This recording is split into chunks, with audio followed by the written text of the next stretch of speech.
Trev and I met in college. We played football together. That was back in 2009. A year after that, we threw around the idea of opening a business together, and specifically a gym. At that point, didn't know what that meant, what that looked like, but it was just something we thought would be cool.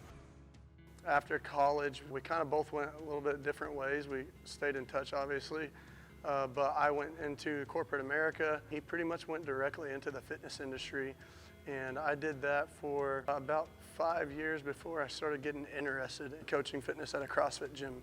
Steph started out of a more like a Globo style gym as a personal trainer, and then he kind of moved into the CrossFit world, and we were both coaching at the same gym. As far as Vigor and where the idea came up, we both knew that we wanted to own a gym after being in it for so long and just seeing how rewarding it was to help people in their fitness journey. We had an opportunity at the gym that we were coaching at to purchase that gym. Long story short, it just kind of fell through, and boom, Vigor Movement was born at that point. It was during the pandemic, which was not ideal, but it was something that we kind of took on as a challenge, and we were kind of like, if we can get through this, we can get through anything. Vigor Movement came to the clinic as nothing more than an idea. Two young men here in the community had a dream to build a gym, but had no idea where to start.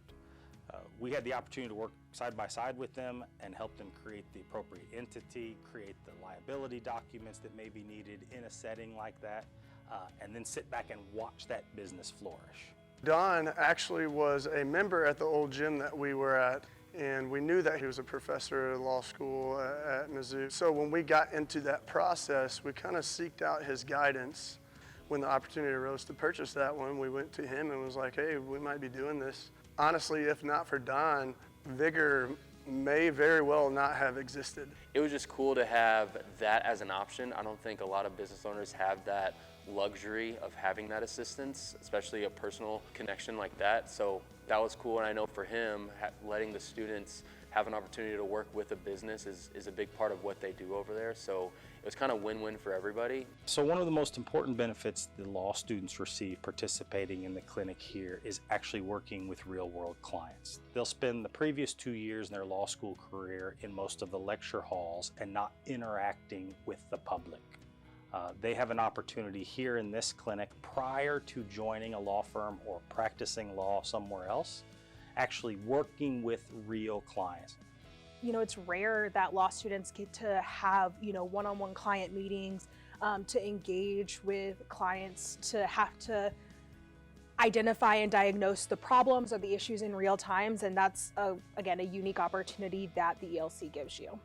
You know, working with somebody like Don, who is very experienced, he's got years and years under his belt, is much different than working with somebody who is just very eager to learn. And it's really refreshing, honestly, to see the enthusiasm and see the hard work of the students that are just trying to learn and trying to be the best that they can. They're very detailed, following up frequently and just staying on top of everything. It's been a great experience. It's just really nice to be able to see a business just kind of form and be able to help these people get started, start contributing to their community, and just kind of blossom in the whole state. Without the Entrepreneurship Clinic, I think it would be a lot more difficult for these folks to just get the help that they need. The Vigor Movement is what this clinic is about, taking an idea and turning it into reality. And then you'll sit down, straighten your legs out,